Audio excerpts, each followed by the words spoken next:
Hi everyone, this is the overview lecture to go with assignment 21.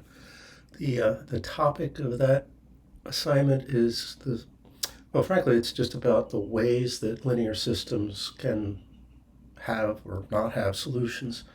There's a, there's a phenomenon that happens with lines, which we'll take a second look at, where either the pair of linear equations give you a unique solution, that's sort of the most typical thing, or there's none, or there can be an infinite number of solutions.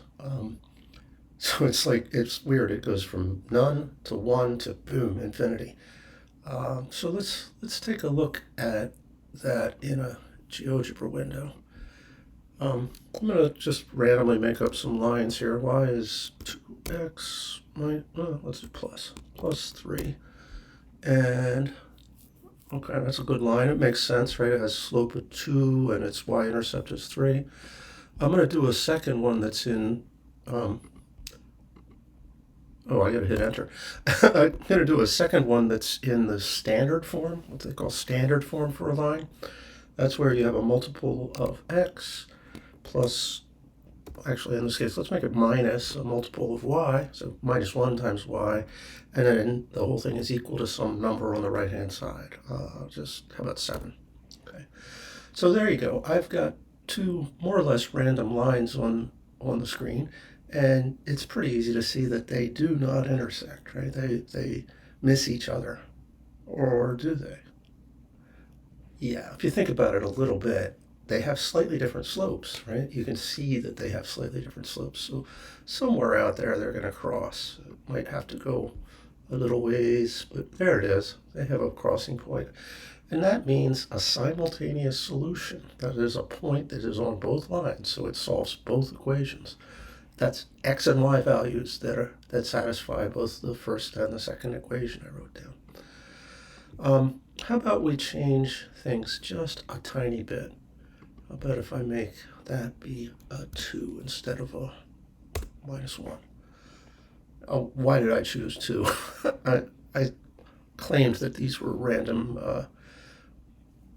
lines, but in fact I worked it out ahead of time. And what did I do? I changed things so that if you take that second equation and put it in your mx plus b form, you're going to get a slope of 2.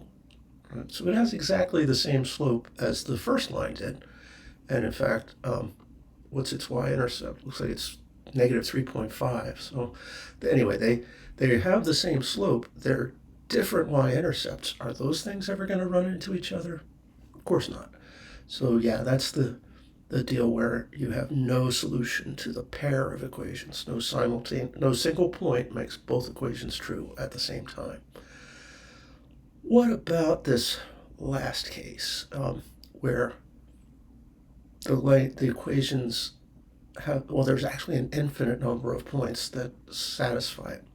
I'll go ahead and modify the second equation here so that that happens. I think what I need is a minus 6 there. Let's see. Well, I apparently did something wrong because the line just disappeared. No, again, I'm lying to you a little bit. It didn't disappear. It's still there. It's just right on top of the first line. What it means in the case of just lines for there to be an infinite number of solutions is that the two lines are actually identical. So every point that's on one line is going to be on the other. All right. Let me switch back to the picture of myself for a minute because I just moved recently, so I've got an excess of cardboard laying around the house, and I made a very high class model for you guys to show you some stuff. One reason why the standard form for the equation of a line is what it is because that's the form that generalizes nicely if you go up into higher dimensions. And that just means instead of x and y, 2 variables, there might be 3. There might be 17. There could be 140. I mean, in fact, modern problems that involve things like how to schedule pilots and their aircraft for an airline involve hundreds of variables. And we solve them routinely. The people who run airlines do that all the time. And that's, of course, not the only application of this stuff. Let's just talk about dimension 3 for right now. If you have three variables, x, y, and z, that corresponds nicely to points in physical space, in the 3D world that we live in. An x dimension moves you this way, a y dimension moves you that way, a z dimension moves you up in the air. So with three numbers, you locate a point in space. And when you have an equation like something times x plus something times y plus something times z equals yet a third number, a fourth number, that's not a line. It's the thing that acts like a line in 3D space. It's a plane. It's something that you can model with a flat chunk of cardboard. Now, if we have two planes, they generically don't have the same orientation, right? So I've slotted these so that they fit together. You're going to have a line's worth of stuff where they intersect. But two equations and three variables is not going to be enough.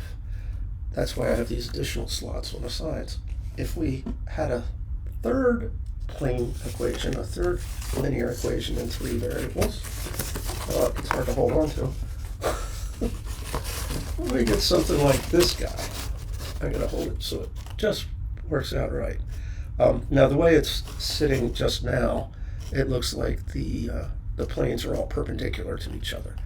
But honestly, that's just the easiest thing to do. There's no reason for that here. I've canted one plane so that it's a funny angle to the others.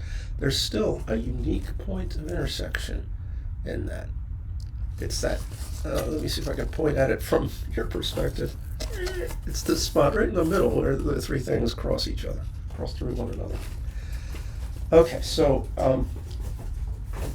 when you have three dimensions, three variables, and you've got linear equations, they give you planes. And it's pretty reasonable to think about the ways planes can intersect. First of all, we can have something just like it was in the case of lines. I'm going to try to do this. We might have two parallel planes that just don't touch each other, right? They're separated by some physical space. We might have two planes that are right on top of each other. If they're identical, then every point that's on one plane is on the other plane, just like it was with lines. But the generic thing is that they cross at some angle, right? That they have different orientations in space, and so you get something like an X-wing. Yeah. So what about when we get to three things? Can we think about the generic ways that three planes can intersect one another? Well, I've shown you one. That's when the three planes are all in different orientations, and they are going to have a unique solution then, a unique point that's in their intersection. Here's a model of one of the funky things that can happen in three dimensions and for planes. It's three planes. No pair of them fail to intersect, right? The two that I'm holding on to cross through one another, but the two up here cross through one another, and these two on the other side, top and on the side here, they cross through each other. But is there any point that's common to all three? There isn't. You can have variants of this sort of configuration. For instance, you might have one plane that the two that cross through. I gotta say this better. One plane that intersects the other two, but then the other two are parallel to one another, so they don't cross. No common intersection. Well, okay. So if this explanation hasn't enlightened it a little bit, you can just work by analogy. Say, I know how it works with lines: 0, 1, or infinitely many solutions. And that's how it's going to work with planes too. It's either none at all, exactly one, or it blows up and there's infinitely many. For folks that are thinking it through a little bit, I'll point out that there's options about how you get the infinity. Like I'm trying to give you an idea of three planes that all cross through one another along a line. Now that is infinitely many solutions, but those infinitely many solutions lie on a line. It's also possible for us to have all three planes literally coincide. They might, appear to be different things when you put in the numbers for them, but if you were to solve and try to see whether they're equal to each other, you'd find out they were. And here we've got infinitely many solutions that lie on a plane together. So it seems like a larger set of solutions. Not quite true, but that's a subtlety you don't have to worry about. All right, so that's the geometry of what's going on. It does become impossible to think about visually in dimension 4 and higher. Just can't. In dimension 4, the things that correspond to linear equations are three-dimensional subspaces. Nobody can visualize what a three-dimensional subspace looks like inside of a four-dimensional space. Who can even think about 4D effectively? But the analogy works well, and beautifully, matrix algebra works well in this context. We can do all the stuff we want to do with matrices and find unique solutions and spot when we have no solutions and when we have infinitely many. Even get a sort of a generic form for the solutions when there are infinitely many. Well, before we press on to doing the matrix algebra, I wanted to show you a little section from the book because this will explain some of the terminology we need to get used to. That's the title of the section we're talking about right now, Systems of Linear Equations, the special cases. The three scenarios we talked about with lines are pictured here, although the one on the end looks a little strange. It's just because the two lines are right on top of one another. So you have to trust me that there are actually two lines over here on the right-hand side, even though it looks like there's one. All right, so the terminology is this. When you get a unique solution, exactly one point of intersection, like you have in this leftmost little mini graph, you call that an independent system. When lines coincide like these two do, that's called a dependency. And so the idea of independent has to do with not dependent. And yeah, all right. So we've got unique solution. We just get used to the term is independent. The other term that makes good sense is consistent and inconsistent. This is a consistent system, a pair of equations that have a solution. They have nothing that makes an impossibility arise. This pair in the middle, pair of lines that don't intersect one another, involves an inconsistency. So we say that system is inconsistent. Notice these words apply to sets of equations. They're sort of grammatically, it would be improper to apply them to a single equation. So you wouldn't talk about an independent line. It's when you have multiple lines that you can say that they form an independent system. Likewise, a single line is certainly consistent, but a pair of lines may or may not be consistent, meaning there is a solution. Finally, the last case, when the lines coincide, that's a dependent system. All right. So actually, we can look at their example one rather quickly and see something that makes good sense, I suppose. If you are asked to solve the system of equations where this two numbers add up to 7, but the two numbers also add up to 9, I hope you hear that. It's ridiculous, right? There's an inconsistency there. Well, let's see what the Gauss-Jordan method, bringing the thing down to reduced row echelon form, will say about that. Oh, that reminds me. In the last overview, we didn't talk about reduced row echelon form. We just brought things down to what's merely echelon form. But this system is in reduced row echelon form. Zeros above and below any ones that are on the diagonal. And yeah. All right, so we start off with the augmented matrix, 1, 1, 7, then 1, 1, 9, and subtracting the first row from the second row, we get a row that has 2 zeros and then a 2. Now think about what that last thing says. It's an equation right there. 0 times x plus 0 times y equals 2. Is that reasonable? Oh, of course not, right? The thing on the left is certainly going to be 0, and 0 is not 2. So you see that's the kind of thing that arises as you do Gauss-Jordan method to a system that has an inconsistency in it. Here they're jumping to a system with 3 equations, and that has also 3 variables. That's important. If you're hoping for everything to work out, you need to have as many pieces of information, which are the equations, as there are unknowns you're interested in, which are the variables. So if you have 3 variables, you want to have 3 equations in order to find a unique solution. All right, so you put this into a calculator, and this is a reduced row echelon form.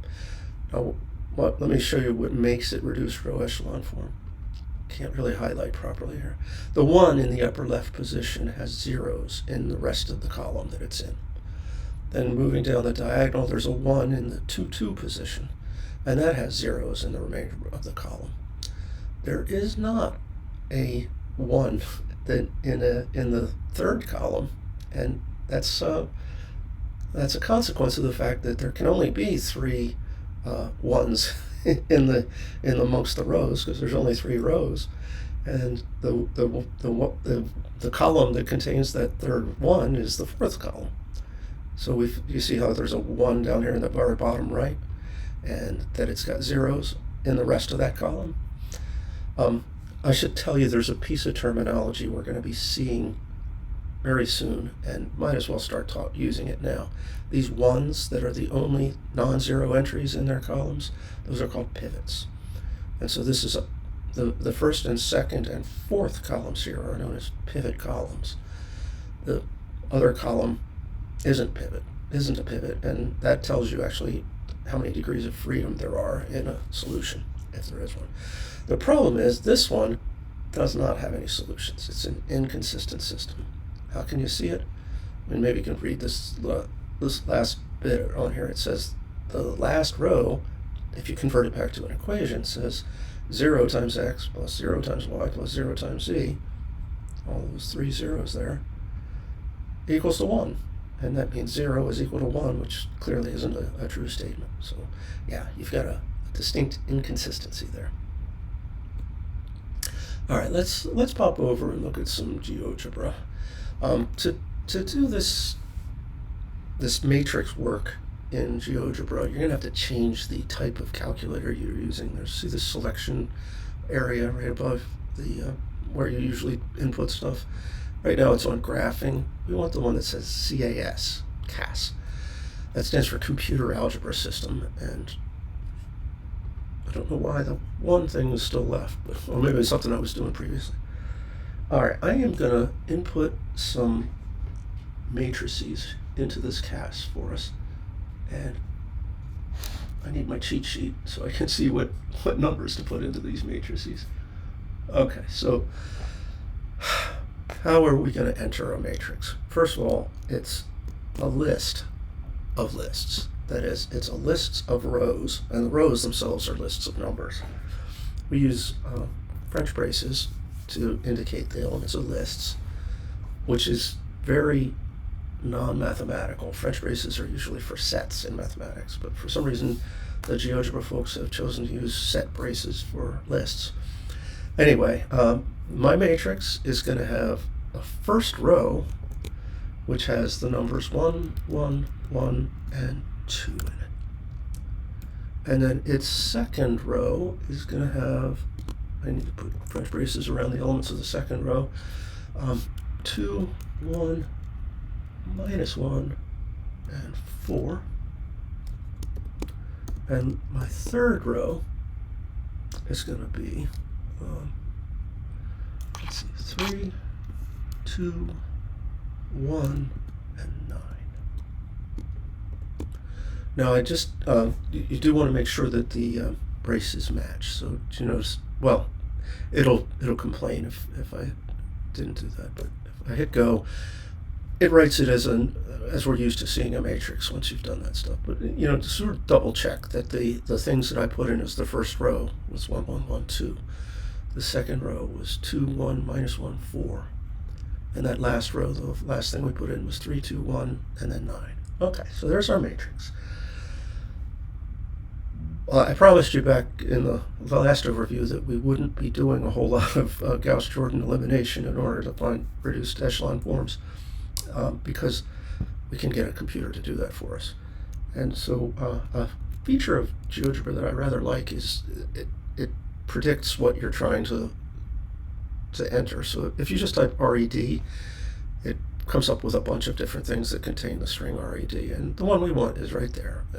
You can see it'd be a pain to have to type that whole thing, but type red and then select one of these. If you select the top one, that's going to give you the help facility on reduced row echelon form, which is fine if you want to check that out. It might even be useful, but I'm going to just go ahead and do it, which is that second version. You have to put the matrix that we just defined in as the argument to this function, and A was the name I assigned it to, so if I could hit go on that, it puts it into the echelon form. Let's just practice some of the terms we just used. We've got pivots in columns 1, 2, and 3. You can tell that because they have ones in one of their positions, and everything else is zeros. The last column is not a pivot column. The last column is also the augmented column. If we're thinking about this as representing a system of equations, those numbers are the things on the right-hand sides. And it's pretty interesting, it's easy at least to convert this back to the system of equations form and see what it tells us. The first row says 1 times x plus 0 times the other variables equals 8. In other words, x is 8. The middle row tells us that y is minus 9, and the last row tells us that z is 3. In other words, this kind of reduced row echelon form is pointing us to a unique solution scenario. We've got a consistent system with a unique solution.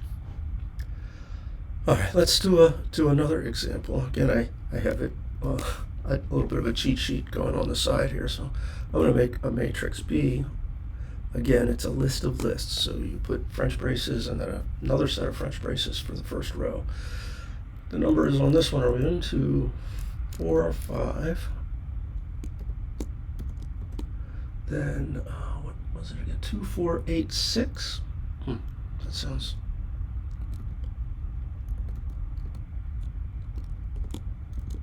And finally, where is that? 1, 1, 1, 2.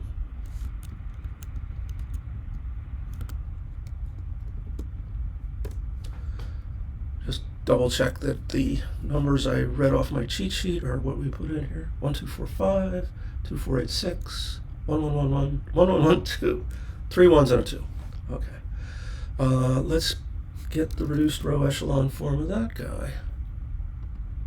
And just change the name to B now, because that's what I just defined as the matrix B. Now look at that reduced row echelon form. The pivots, well, you can see there's pivots in column 1 and a pivot in column 2. That's where you've got ones that appear on the diagonal, zeros everywhere else in those columns. Column 3 does not contain a pivot. In fact, column 4 has a pivot in it with a 1 in the third position and zeros elsewhere. But what does this echelon form, reduced row echelon form, tell us? That bottom row says that 0 is 1. Inconsistent. You've got an inconsistent system. So the first thing we looked at was a consistent system with a unique solution. The second thing we looked at was an inconsistent system. Let me try a third system that I'm going to, again, read off of my pre-prepared notes. Let's see.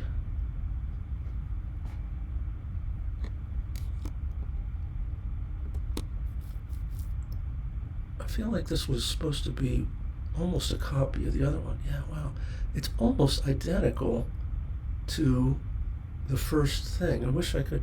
Well, actually, there's a cheat that I can show you all how to do to be able to copy and paste entries. See the... oh, sorry. Look at the settings for that matrix. Inside the settings, on this extra tab that has appeared, you've got a copy of how it was defined. So I can just grab that. Control C. Come back over to where I was defining C. Oh, I didn't need to do that because those braces were in the thing I just copied. And I put it in there just fine. But the problem is that's not exactly the one I wanted to give you. The first row, 1, 1, 2, is fine. The next one was 2, 1, minus 1. Well, it had a 5 in there. You can just go in and edit these positions once you've got a matrix defined. And the last one, fourth, okay, I changed a few things on this. 4, 3, and then 1 and 9. So it's almost the same matrix, but a few changes. All right. Well, what do you think is going to happen here? Let's see what the reduced row echelon form looks like for matrix C. That has a pivot in the first column, and in the second column it has an entire row of zeros in the third row, and it's only those first two positions that have pivots. What is going on with a matrix form like that? Well, let's pop over to the place where my little document camera where I can draw for you, and I will show you what's up. All right. I can't tell if I am recording now. Are we running? I think so. Sorry. Yeah. I just didn't, so we didn't have to keep referring back to the other screen. I just made a copy of what happened here. This is the way people usually abbreviate that thing, or REF, reduced row echelon form of the matrix C. Anyway, it looked like that. Now, what is going on with the last row? The row has nothing but zeros in it. Think about that as an equation. We have 0 times x plus 0 times y plus 0 times z is equal to 0. Now, previously when we had a 0 times all the variables and had a 1 there, we went, well, okay, no solution. That's an inconsistent thing. But this is supposed to make us go, well, duh, of course, right? And 0 times all the variables added together is going to give you 0. It does. It's not untrue, it's just not helpful. So that's our deal here. We've got a third equation. This is where dependencies actually come about. The third equation depended on the previous ones, so it had no new information. Yeah, so, okay, not helpful, but what remains? Look at the form of those equations. The top row is x minus 2z equals to 3. The second row has nothing times x. Y plus 3z is equal to minus 1. And we don't have a third thing. So, well, what do you do when there's nothing to constrain the value of a variable? You let it do whatever the hell it wants. Oh, I'm not supposed to curse. You let it do whatever it wants. Z is... That was a weird way to make the I. Z is free. It's called a free variable. Now, some people prefer to write this in a different way that's called the parametric form.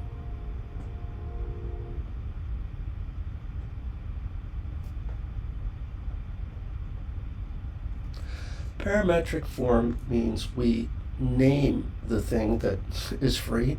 Say, and often if there's a single thing, they use t because it seems like time, I suppose.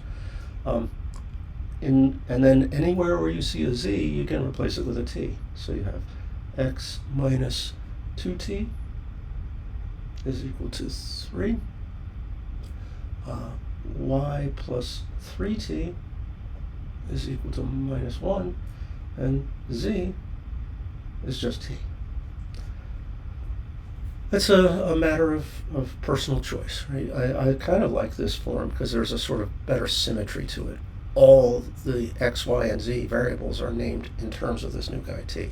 But it is true that t and z are the same thing, so it does feel a little silly to add in an extra thing. Maybe it becomes less silly when there's more than one free parameter like that.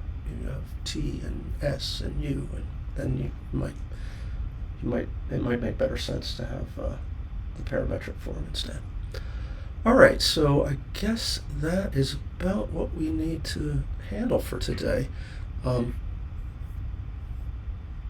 sec.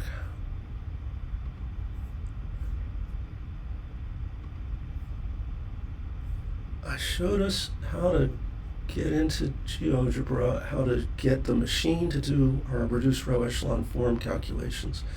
You're going to be needing that for sure on the final exam and perhaps on quizzes and other things. And it's perfectly fine to use the technology for that sort of calculation. I don't want you to spend hours on doing the Gauss-Jordan method on systems. Okay, yeah, I think that's all. So hopefully you'll have a lovely rest of your day. Take care.